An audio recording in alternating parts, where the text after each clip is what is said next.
Olá pessoal, tudo bem? Estamos de volta aqui no Memória Capixaba. Eu sou o Fábio Pirajá, sempre aqui fazendo nossas pesquisas a respeito dos personagens, da nossa história. E hoje eu vou trazer para vocês aqui uma pesquisa que a gente fez.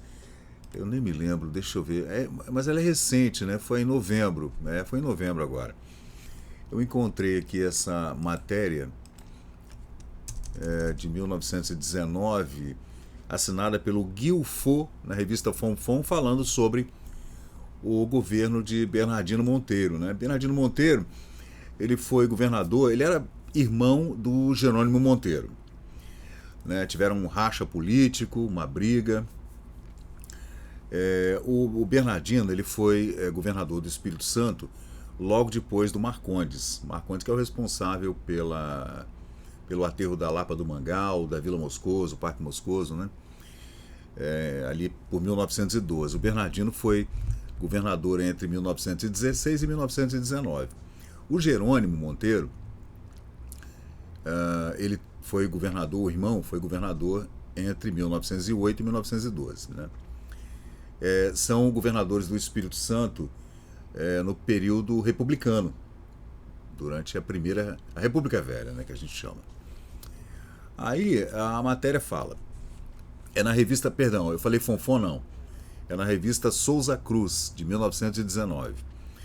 O surto de prosperidade que acaba de se verificar no pequeno estado do Espírito Santo, cuja receita orçamentária oscilava até bem pouco tempo entre 4 e 5 mil contos e atingiu no último ano a soma de 10 mil contos de réis, é um fato que merece alguns comentários, né, e apreciações por parte daqueles que acompanham a marcha evolutiva das menores unidades da federação com regra deficientemente administradas. Perdão, administradas de forma deficiente. Para um homem que pela primeira vez assume o governo do Estado, é sobremodo honroso deixá-lo o fim do seu período governamental completamente folgado, para as rendas duplicadas, seus compromissos diminuídos sensivelmente, suas estradas acrescidas e sua lavoura em plena prosperidade. Aí segue o texto. Aí fala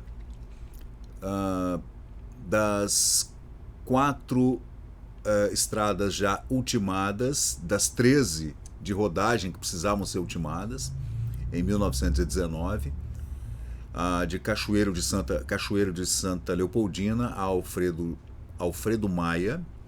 Não sei se há algum erro aqui nesse Alfredo Maia, eu nunca ouvi falar nesse distrito, mas a obra mais produzida que se tem realizado até hoje naquele estado, por representar uma velha aspiração dos habitantes da zona mais rica e existente no Espírito Santo. Você vê, Santa Leopoldina era o local mais rico do Espírito Santo no início do século XX. Para o melhoramento para a exportação do café, uma economia anual de perto de 300 contos de réis.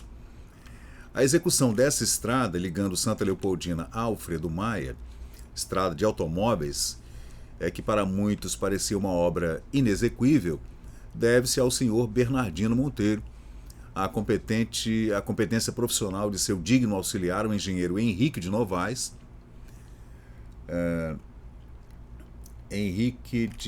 Aqui está Henrique de Moraes, não é Henrique de Novaes, gente? Deixa eu ver onde é que está, falando da estrada.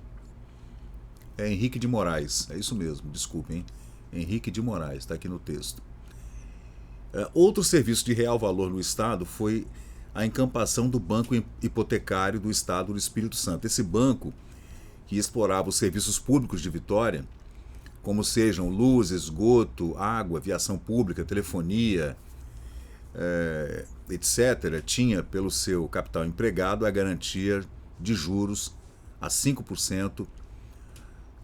Só as contas de juros subiam anualmente a perto de 1.500 contos, desfalcando enormemente as rendas orçamentárias. Nesse período o banco estava com problemas e foi encampado. Né? Pois bem, o senhor Bernardino Monteiro conseguiu encampar o banco com todos os seus bens inclusive grande número de casas construídas na cidade de Vitória, uma importante usina de açúcar com capacidade para produzir 200 mil sacos anualmente, uma fábrica de tecidos, uma serraria a vapor e outras fábricas ainda não concluídas em Cachoeiro de Itapemirim, pela importância de 28 milhões de francos, dos quais 3 milhões já foram pagos e o restante selo-á num período de 30 anos. Francos, hein? Você vê? Aí segue aqui, deixa eu colocar para vocês. Essa é a matéria completa, né? E aí eu dividi para a gente poder ler exatamente do que se trata, né? Essa história toda. Aí ele fala do governador. A par de todos esses melhoramentos, foram ainda cuidados os serviços de higiene de Vitória e construído um estabelecimento de duchas anexo à Santa Casa de Misericórdia, obra de há muito reclamada numa cidade como a de Vitória. Tudo isso num curto espaço de 4 anos, sem o menor alarde ou reclame de dentro das verbas orçamentárias, coisa que até hoje nenhum governo havia conseguido. Você vê que o Bernardino deu uma saneada nas contas do Estado. Esta simples exposição de fatos basta para recomendar o seu governo para atrair sobre a sua pessoa as simpatias e a gratidão do povo espírito-santense. Bernardino Monteiro, matéria de 1919 para a revista Souza Cruz. Ainda terminando, o seu atual sucessor, que sempre viveu inteiramente identificado com a sua forma de conduta e que ainda agora teve ocasião de se verificar a solidariedade política e a dedicação, os esforços empregados junto aos altos poderes da República para resolver a questão suscitada sobre a legalidade do seu governo. Deixará certamente de seguir o mesmo programa de governo que tantos benefícios trouxe para o Estado do Espírito Santo, o seu sucessor. Aí ele está falando aqui do Nestor Gomes, né? Foi nesse período que houve um problema entre o Bernardino e o Jerônimo. O Nestor veio do Rio de Janeiro, do estado do Rio, para governar o Espírito Santo. E daí nós tivemos uma sucessão, depois do Nestor, o Florentino Avidos, que também não era capixaba, né? O Nestor, ele nasceu em Conceição de Macacu, e o Florentino também não era. O Florentino era de São João Marcos. Então, eles não eram capixabas. Aí havia esse problema, né? Os dois eram do estado do Rio de Janeiro.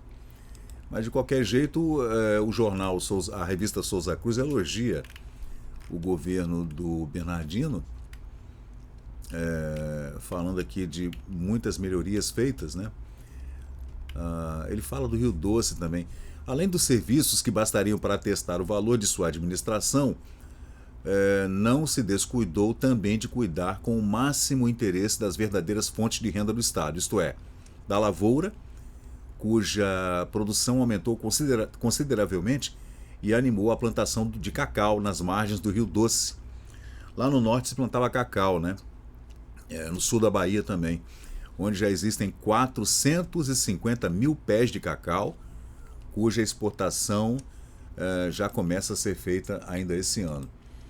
Então a gente vê que realmente o Espírito Santo passava por um surto de desenvolvimento no governo do Bernardino. Não sei por que motivo isso suscitou uma briga política que durou durante muito tempo, e inclusive se arrastou até os anos 1930. E aí está o Bernardino, né? Esse é o Bernardino Monteiro, foi governador então. Tá aí a fotografia dele, ó. Então é isso, gente. Essa é o Memória Capixaba e a gente continua aqui com nossa pesquisa, sempre trazendo essas matérias de jornais e revistas, especialmente no Rio de Janeiro, que era a capital do Brasil, sobre esses nossos importantes personagens da nossa história. Valeu, pessoal. Obrigado. Até a próxima.